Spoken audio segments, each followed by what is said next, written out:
What's up, YouTube? It's the Action Figure Grader coming back to you to talk about comic books. And we're going to look at just eBay sales today. And not everything's a CGC 9.8 like I usually collect, but I have picked up a few Silver Age Spider-Man books here recently. I picked up a Bronze Age key book from the Batman universe that are not 9.8s because 9.8s are like $20,000 and I don't have that kind of money. So, but I wanted to show you some of the other books that I'm looking at. And we're going to cover Star Wars books. We're going to cover some really big key non-Star Wars books and some books that I would recommend in the current market environment. It seems like a lot of the big names in comic collecting on YouTube, they're all saying, we're getting towards the bottom. We're getting towards the bottom of the market. And a lot of people are expecting the market to do a little bit better next year. So time will tell whether that's true or not, but in the meantime, that's where I'm spending most of my collecting money right now, is big boy comics. Just trying to get the big books while they're, in my opinion, relatively inexpensive, or maybe not inexpensive, but cheaper than where they have been. And so I wanted to show you the kind of books I'm looking at, some of the books I like and don't like in the current market environment, and go from there. So the first one is Hulk 181. Obviously, this is the first full appearance of Wolverine. A 9.8 will be like $75,000. Okay, so it's really expensive. So that's not a number I can live with. And even this one, a 9.2 with white pages, is more than I'm probably going to spend, to be honest with you. That's a lot of money. This one sold up in Canada for 11,300 Canadian dollars, which is about 8,300 US dollars. So a 9.2 is probably too high for me. I'm thinking probably for me, it's going to be like an 8.5, maybe an 8 even. And I'll be okay with that. You know, it's the first appearance of Wolverine, pretty classic book, and whatever grade you get, I think the prices have come down to earth enough that it makes sense. The only one I wouldn't buy personally is a 9.8, just because it's such a big multiple of a 9.6. A 9.6 is like $17,000 or $18,000. A 9.8, I haven't looked recently, but the last time I looked, they were like $70,000. I mean, it was crazy, the big multiple you have to pay to go from a 9.6 to a 9.8. And certainly Hulk 181 is not unique in that respect. Star Wars 1 is a perfect example of that as well, where you got to pay a big multiple. So to me, I would go up to a 9.6 personally, but I think that's too much money for me. I think unless I save for like 2 years. But I think an 8.5 is very doable, and I think it'll hold its value where it is right now. I think it's a good time to buy this book. Same with Giant Size X-Men. That's another book that's come back down to earth a lot. A 6.5. This one sold for, it was off-white pages, 6.5. It sold for $26.52 in an auction. But this one was a 7.5 off-white to white pages. So this one was worse page quality and a lower grade. It sold for $26.52.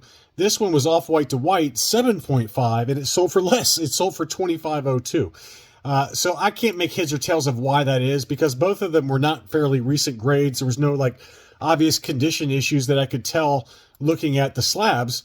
But the better page quality and the higher grade went for about, $100 to $160 less than what the 6.5 went for.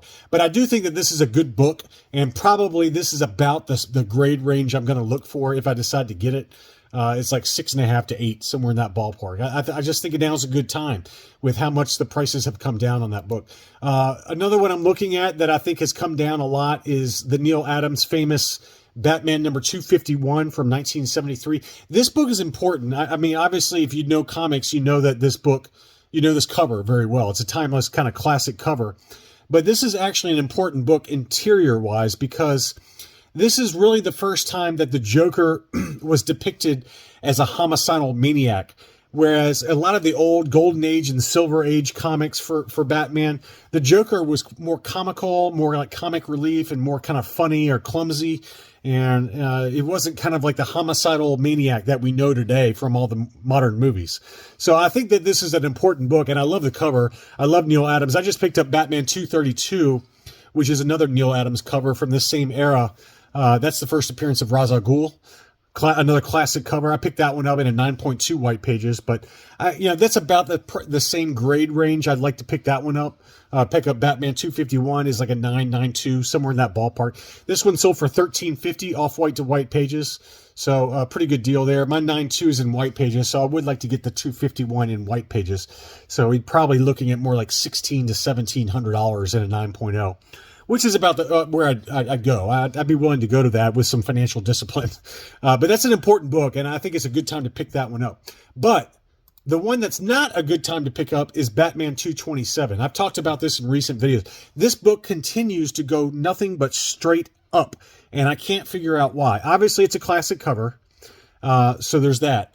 But there's no key first appearance in it or anything like that. And it just continues to go up in value. There has been zero slowdown in this book. So I think this book personally is due for a breather. I think it's going to come back down a little bit. So I do want this book, but not at current prices. It's just gotten too expensive. And I was actually tempted on this one because it's a lower grade and it was signed by Neil Adams. And what's interesting about it is that it's the new CBCS case. So this is what the new cases look like. And there's been a number of YouTubers that have covered this, but it's very similar to what the CGC case looks like now with the label. I like the label a lot better, and the cases are apparently a lot more sturdy. David over at Comic Book Investments did a test where he tested the sturdiness of a CBCS book versus a CGC slab, and he ran over them, and the CBCS book came through just fine. So these cases are a lot better made than CGC books, and they don't get Newton rings like CGC books, but the market says that CBCS books are not worth as much because that's just what it is. CGC books always command a premium. I don't know why, but that's what it is. And I was tempted on this one because I kind of wanted to get the new case in hand to kind of check it out. And it's signed by Neil Adams and it's lower grade, but I stayed away from it. I just think now's a bad time to buy this book. I think this book's going to come down eventually. Maybe I'm wrong. Maybe it never comes back down, but I'm hoping it comes back down at some point. It just seems like it's been on a stratospheric run with no news other than obviously Neil Adams passing away last year or this year. But some of the other Neil Adams books like Batman 251 or Batman 232, which I just bought, both of those books are down like 50% from the peaks. But this book is not. It just keeps going up. So I don't know why that is, but it's certainly an iconic cover and one I'd like to get. But that one did sell for $700, CBCS 5.5, verified Neil Adams signature. Here's another one that was 6.5 off-white pages. That one sold for $5.99. So that one was higher grade. It was CGC versus CBCS, but this one was obviously signed by Neil Adams. So I think Neil Adams' signature is going the way of Stan Lee. He's just got too many iconic covers. And now Stan Lee's signature on any book, it automatically adds like 20 to 30% premium to whatever grade it is. But this one was another one that was tempting. That one sold in an auction, $5.99, 6.5 off-white pages. Let's dig into some Star Wars books. I'm only showing you the Star Wars 42 because there are some people that do this. This was only a 7.5 white pages, which I probably wouldn't bother buying a 7.5 for Star Wars 42. It was admittedly a newsstand, but I wanted to point this out. It says not pressed, right? So a lot of people do what's called CPR. Crack, press, resubmit. They would buy a 7.5. They would crack this open. They would press it or get their professional pressing company to press it to see if they can get a grade bump for it and go from a 7.5 to like an 8.5 or a 9. And I've seen those kind of jumps before where people have done CPR and come back with dramatic price differences in terms of the new value of the book based on the new grade. So I think that's why it says not pressed, and that's probably the only reason why I would buy this book if you're going to buy this low of a grade. Otherwise, I just don't think you'll get your money back because there's too many copies of this on the census in a higher grade. And but I just wanted to point that out, that some people do that. Here was a 9.6 newsstand, white pages. This one sold for $432. That's a bargain right now. Every Star Wars book right now is down in the dumps. People are staying away from all Star Wars books. They just view the franchise as don't touch unless you have a hazmat suit on. That's what all comic books are doing within the Star Wars universe. So to me, when other people are fearful, that's when you buy. That's my personal opinion on it. So now's a really good time to pick up those big CGC 9.6 or 9.8 graded Star Wars books because the prices are well down and people are staying away from Star Wars books. And Team CGC 9.8 talked about this in a video. When other people are hating on a franchise and the books are down in the dumps, that's when you want to buy. And this is definitely the case with Star Wars right now. So this Star Wars 9.6 sold for $432, which I remember just a few months ago, this was going for, $800-900. And this 9.8 newsstand sold for $1,034. Admittedly, it did have off-white to white pages versus white pages. We've documented a few white pages 9.8 newsstand that sold for around $1,500, but $1,034 for a 9.8 newsstand. Admittedly, even though it's off-white to white pages, that's a great deal. And so now's a good time. I just think now's a good time to pick up your Star Wars keys. A newsstand of Star Wars 43, First Lando. That one sold for $290. This one was going for $370 just like 2 months ago because of the rumors that Donald Glover was going to be writing and directing his own Star Wars either series or film related to young Lando. So this book popped up to like $370 for the newsstand. Now it's back down to $290. So now's a good time. I think now's a really good time. This is another good book that's modern. There's a lot of them on the census, but this is the 1:15 ratio variant for Thrawn #1, The Origin of Thrawn. This is down to $109 now. This was going for $180 just like 2 or 3 months ago. I mean, it's crazy how far the books have dropped. So if you're into Star Wars comics in high grade, I'm telling you that you probably won't see prices like over the next 3 to 6 months max. Will probably be the near-term bottom for Star Wars books. So grab them while you can. Darth Vader #3, the Dr. Aphra book, first Dr. Aphra, $180 now. So you might even get down to $150 here soon. And there are a lot of this one on the census, admittedly, but now's a good time to just take a flyer on her because I think she will come eventually. I also did have a couple of requests for G.I. Joe books. So I wanted to cover G.I. Joe books. There's not a lot of them that I would buy. And if you do buy them, get them in a 9.8, except for one book, which I'll cover in a second. But G.I. Joe #1 in the direct edition in a 9.8 white pages, that one sold for $871. So it's kind of hovering now. I feel like it's hit the floor at around $850 to $900. That's about where I bought mine. I think I bought mine for $834. So it seems to be kind of hovering around that price point. So now's a good time, I think, to pick that one up. You might get it lower, but not much lower in my opinion. Here's another one. This was the newsstand in white pages. That one sold for $13.50. So that one's come down a little bit. There was always just kind of an unreasonable premium for the newsstand edition of this book versus the direct. It came out in 1982. So there were still quite a number of newsstands out there.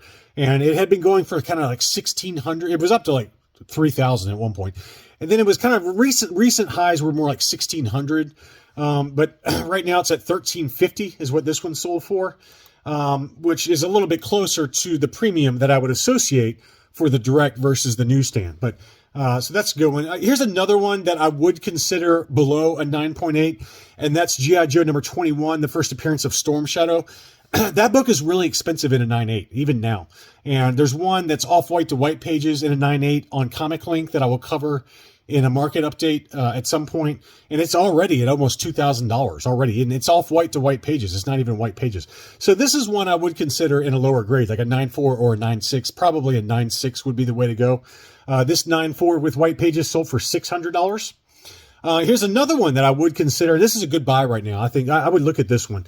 It's a secondary key, but it's the first full appearance of Destro. Great cover in a 9.8 white pages. This one sold in an auction for $247.50. And it had been going kind of $350 to $400 in recent times. And to me, it's come back down even another leg because it is kind of a secondary key. But Destro is Destro. Destro is a bad dude. I love me some Destro. So I would look at this book right now. It's a really good buy.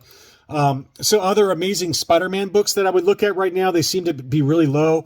The newsstand edition of ASM 361. That's the first appearance of Carnage.